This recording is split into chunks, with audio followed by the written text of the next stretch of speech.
le salut des âmes, c'est une entreprise qui concerne aussi bien la sienne que celle des autres et qui implique, par exemple, l'assistance régulière à la messe.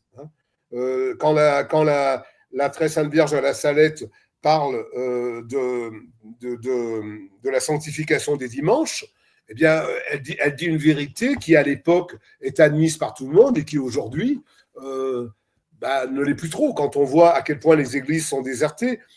Sanctifier le dimanche, c'est aussi assister au sacrifice de la messe, et pas comme à un spectacle, mais comme vraiment à quelque chose à quoi on essaie de participer. Eh bien, ça fait partie du salut des âmes.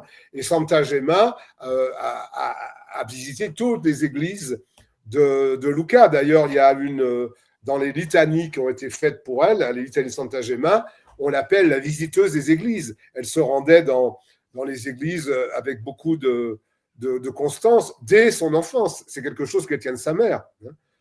Une chose très importante aussi pour le salut des âmes qui est dite par Elena Guerra, c'est que le plus important dans la vie catholique, c'est la formation de départ. C'est d'être bien formé dès le début.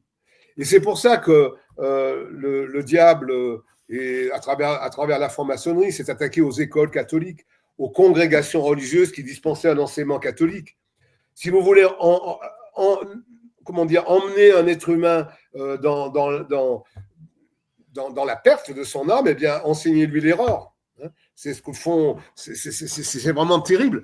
Et quand je vous disais que Santa Gemma, elle est née dans un terreau propice, effectivement, Enrico Galgani, son père, après la mort de sa femme, et donc de la mère de Gemma, l'a confiée immédiatement à Elena Guerra. Elena Guerra, je le répète, elle est bien heureuse aujourd'hui.